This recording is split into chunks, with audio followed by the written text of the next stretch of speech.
my endeavor has been to bring the best minds in the world on issues of cities, civic issues, sustainability, with the best minds in Ukraine. I've got a meeting later this morning with the head of the School of Architecture in Kharkiv, and we have a number of working groups who are bringing together the many individuals and organizations that have come forward and want to help in some way. We've also got a group which taps in to the local community in terms of how they see updating the master plan. Incidentally, there was a master plan which was created in 2019. That now needs to be updated in the light of much of the destruction. Again, that has to be categorized. So there are a number of working groups, and everything is moving forward with speed and urgency.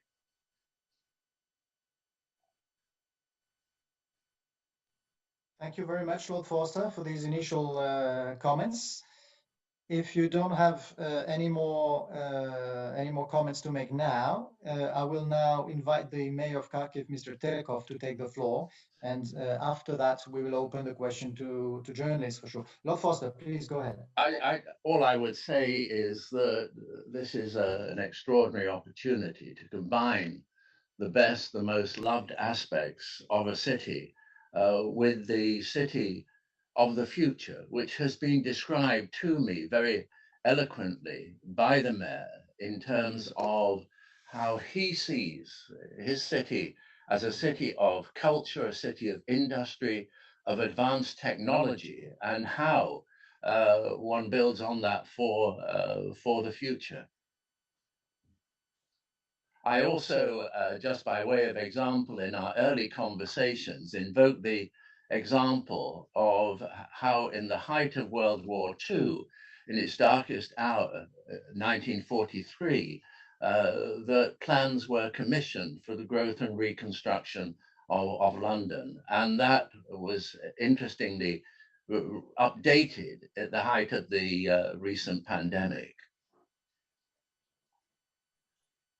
Thank you very much, Lord Forster, again for these comments. And I would now like to invite the Mayor of Kharkiv, Mr. Terekov, to take the floor. Mr. Mayor, the floor is yours.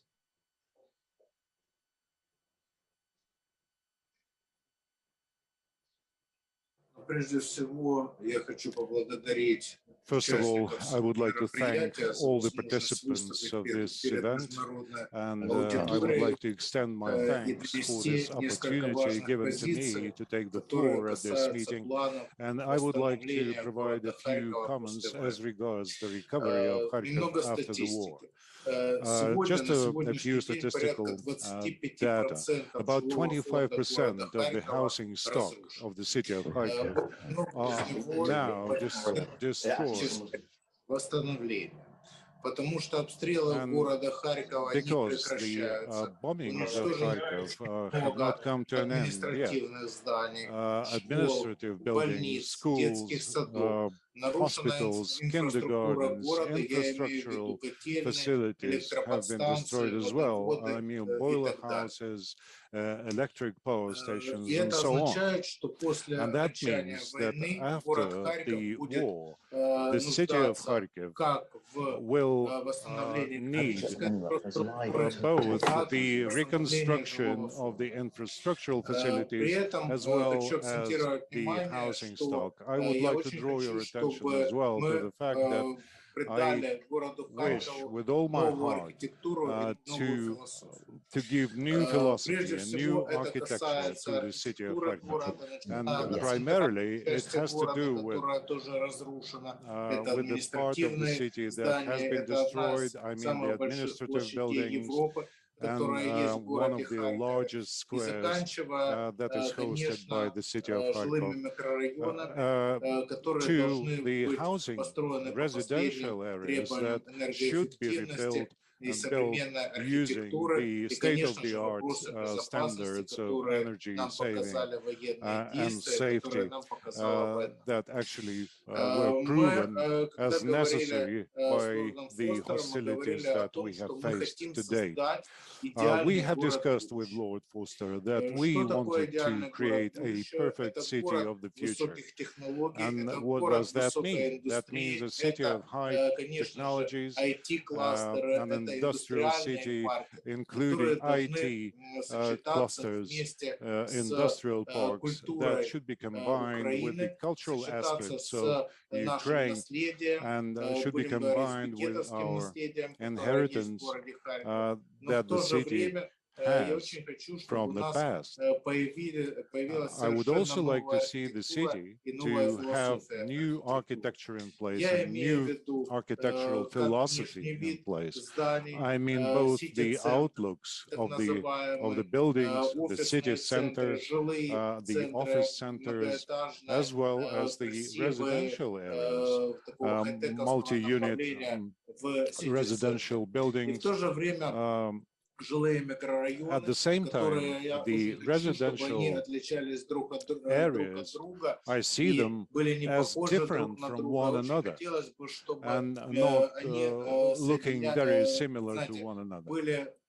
I would like them to be built anew, in a new way, so that we had also new channels. We have a number of rivers flowing in the vicinity of Kharkov, and they could be used as water arteries and transportation arteries.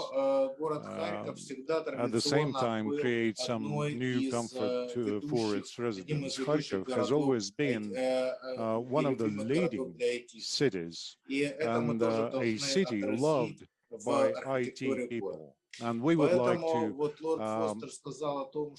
have this thought underpinning our master plan for the city of recovery. Lord Foster actually mentioned this master plan updating back in 1943 for London. And similarly, today we are working on the master plan for the city of Kharkov, which the work is being done under a continued shelling and the Russian aggression, in the midst of the Russian aggression. And I believe that our joint work is absolutely necessary for the city of Kharkov. And immediately after the victory, in order for us to start implementing these plans, we should have a perfect understanding of the fact that many people were deprived of their housing. They lost their housing.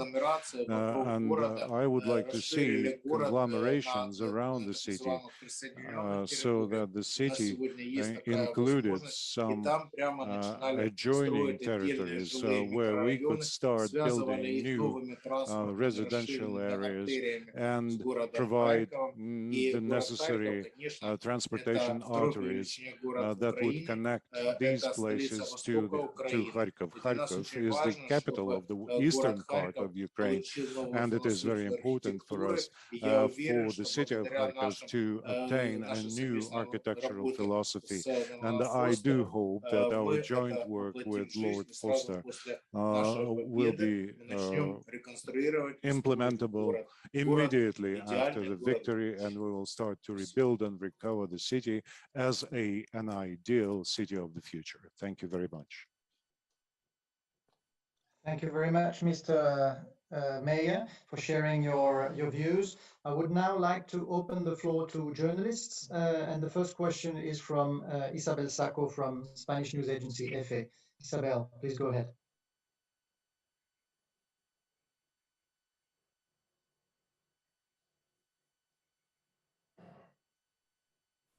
Good morning. Thank you very much, John. To the mayor, I would like to ask about the security situation these days in Kharkiv. And for example, I would like to know how often and how strong are the attacks that he said are still going on. And also to know about the extent of the displacement of people. He mentioned 25% of housing are destroyed. So how are people, the population of the city living these days? Is people coming back to Kharkiv because of maybe the situation is not ideal, but it's less dangerous than some weeks ago? How could we explain all this situation? Thank you.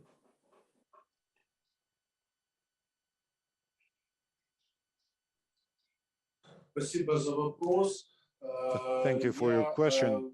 I would like to say that I'm extremely grateful to the international community that is providing support to Ukraine and the city of Kharkov in our struggle against the Russian aggression and the Russian occupant. It is very important for all of us, for the citizens of Kharkov and for the citizens of Ukraine, because we are standing here and maintaining our the city of Kharkov is at the forefront in the struggle against the Russian aggression, and we are trying to defend the democratic institutions. The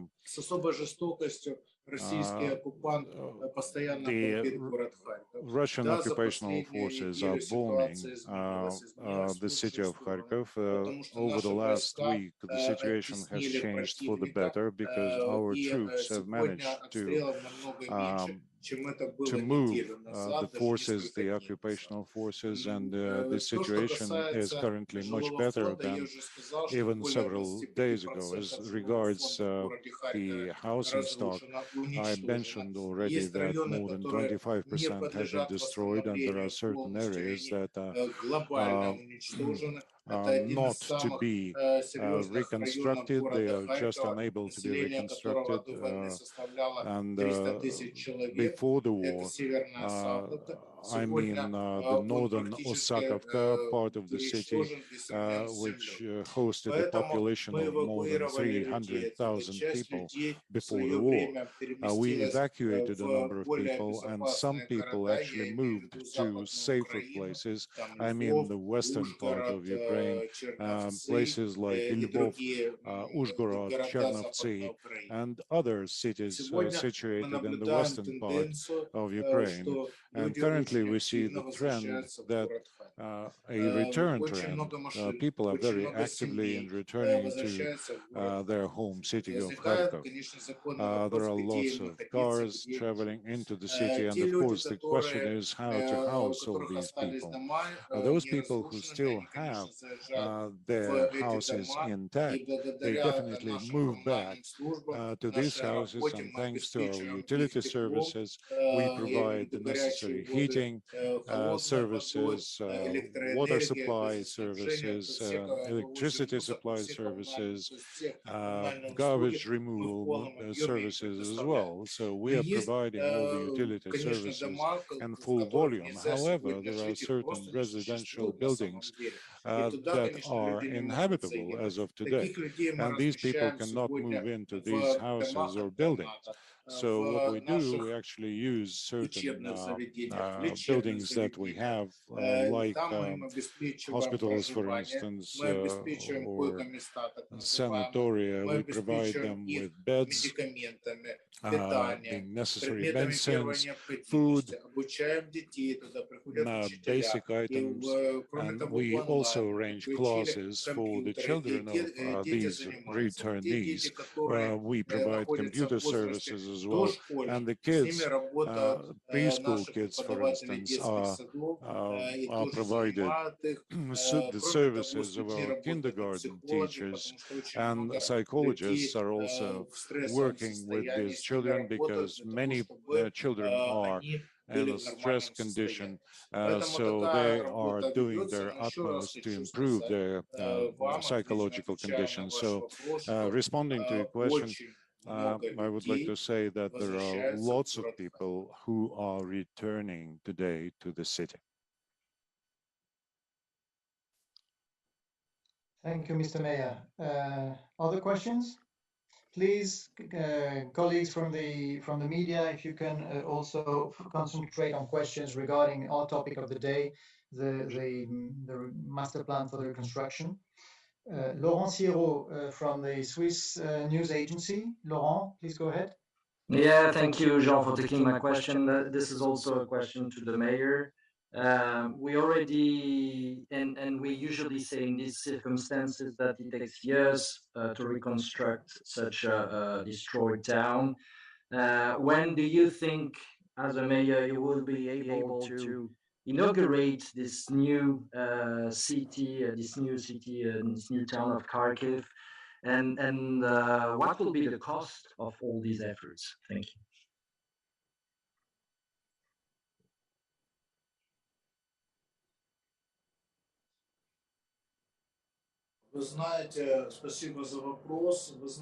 Thank you very much for this question. It's a very serious one. The fact is that we are referring to a certain amount, extent of destruction. By the end of the war, this amount, this extent of destruction may be totally different. So, you know, the time and the costs will definitely depend on what happens next and how our partners like the European Bank for Reconstruction and Development and the World Bank will act. The investment funds as well. So a lot depends on how they will act on that. But after the hostilities, I believe that we will be able to recover the city within a period of 2 to 3 years, so that the city of Kharkov becomes even better than it used to be.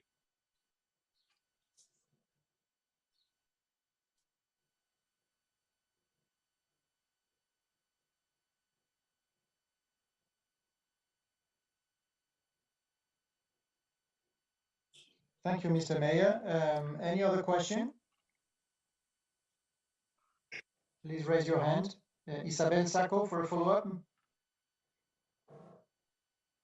Yes, for Lord Foster, I would like to ask him what it means for him and for his prestigious career to be now involved in this big project, in this big plan, in the context of this war and all this human suffering. Thank you.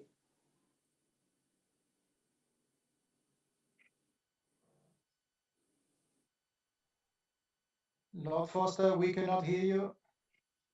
You're muted.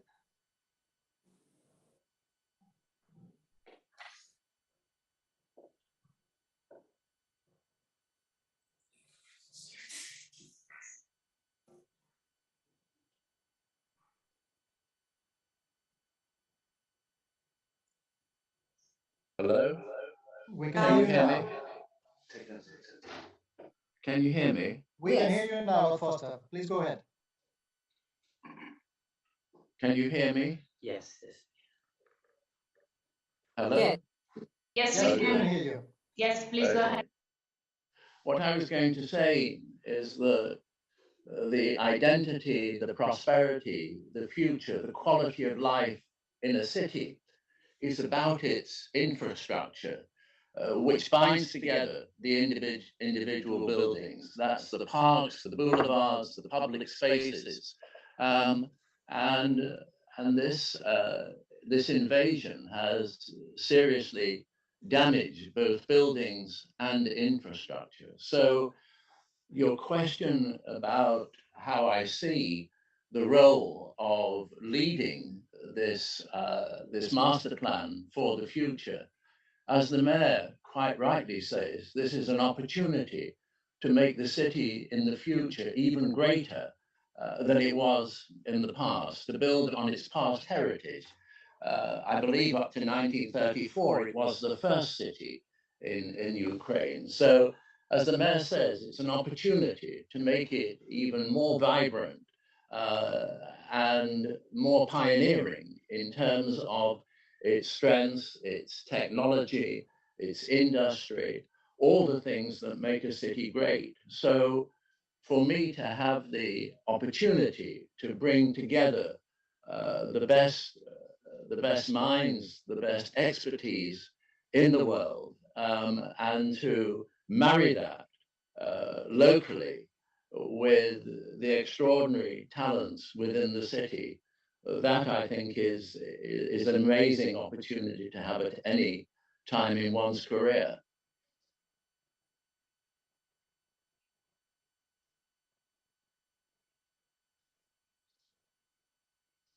Thank you very much, Lord Forster. Any further questions?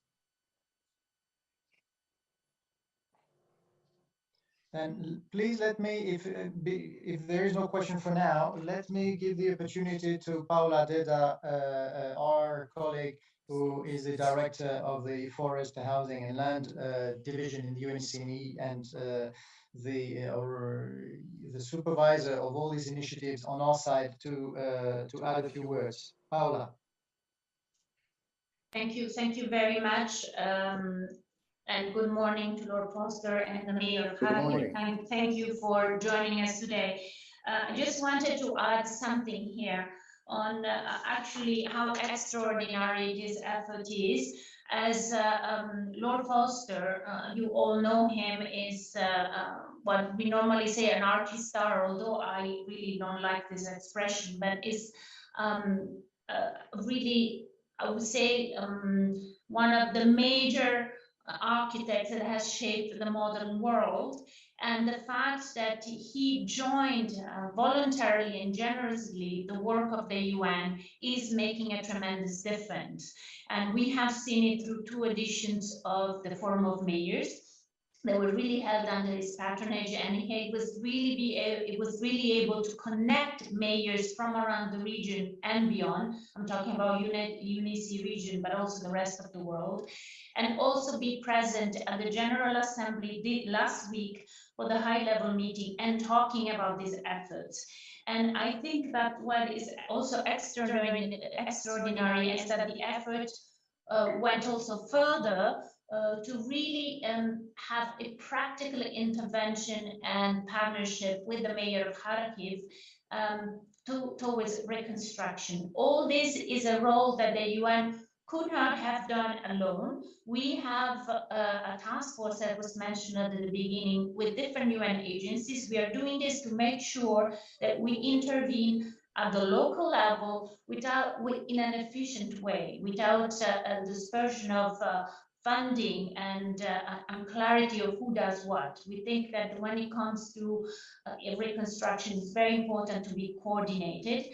But also what is extraordinary, that we will do this on the basis of a master plan. There will be really the vision of the mayor, together with all the stakeholders under the guidance, and I would say the vision as well of Lord Forster. So I hope that the journalists present today understand how how new this approach is also in a UN context, and the fact that the UN struck this deal and made this partnership with the Norman Foster Foundation, which, by the way, became also a UNICE Center of Excellence for Sustainable Cities.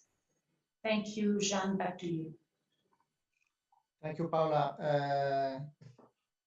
Colleagues from the media, any further question to our distinguished guests and speakers today?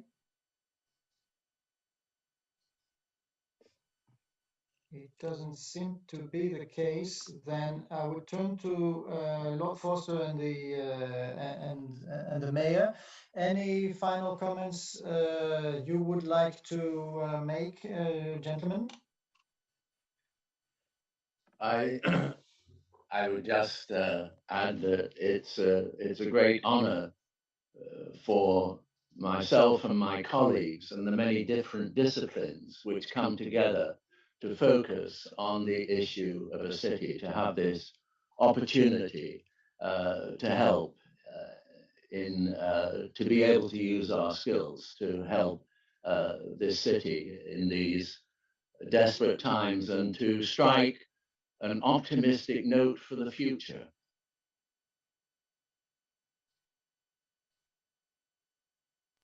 Thank you very much, Lord Forster. Mr. Mayor, a final word on your side, maybe?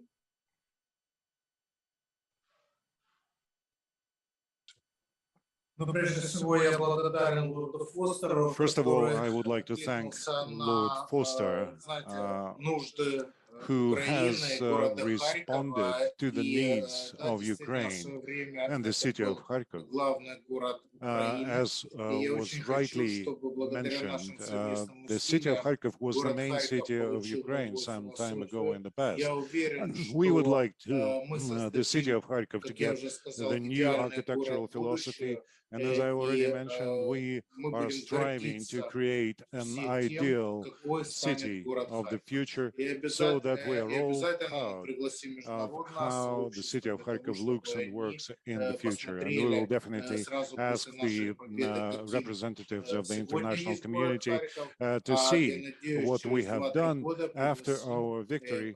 So within 3 years from now, we would like to invite all the representatives to see for themselves what city Kharkov turns into. I would like to express my gratitude to representatives of the international community for their support to Ukraine, and I would like to thank the United Kingdom, Prime Minister Boris Johnson, who today actually announced a very clear and strong position as regards support of Ukraine. I believe that we will be able to win in this war together, and we will definitely be able to reconstruct, recover the city of Kharkov, which used to be the first capital of Ukraine. Thank you very much.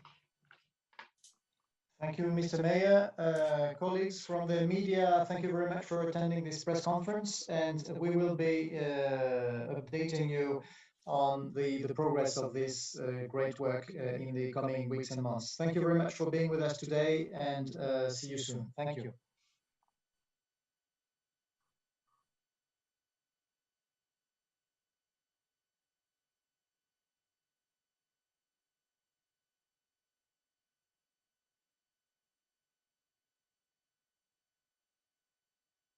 Recording stopped.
Oh, the streets are mine. Drive alone or take some friends. See the roads never ends when your eyes start tearing up. Oh, oh, you win the jackpot.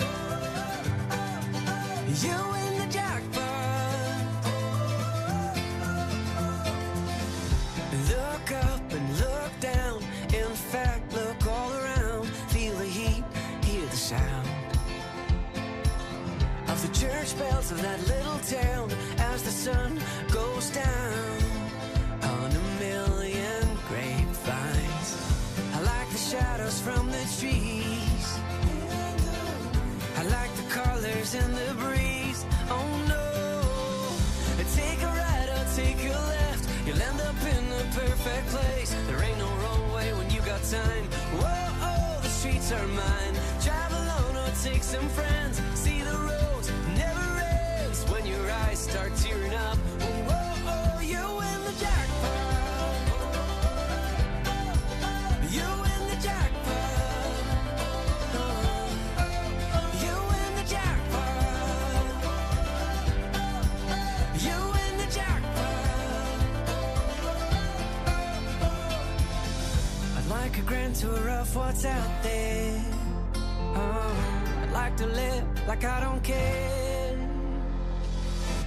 Take a right or take a left. End up in the perfect place. Ain't no wrong way when you got time. Whoa, oh, the streets are mine. Drive alone or take some friends. See the roads never ends when your eyes start tearing up. Whoa, oh, you win the jackpot. You win the jackpot. You win the jackpot. You win the jackpot. The jackpot.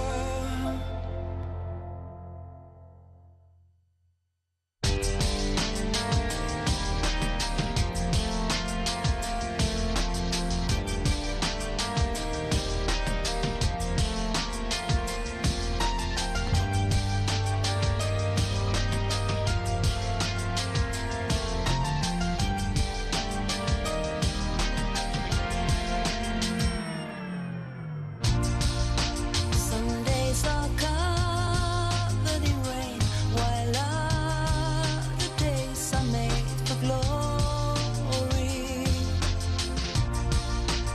You are the sun, the only one who knows the story. Do you wanna talk about it? I don't know. Do you wanna say some words? Oh, I can't let go. I'm talking about my world, my love, my life. Every time I try to close my eyes, you just enter my mind and you lay yourself down beside me. Oh, some streets are covered with sweat. There are no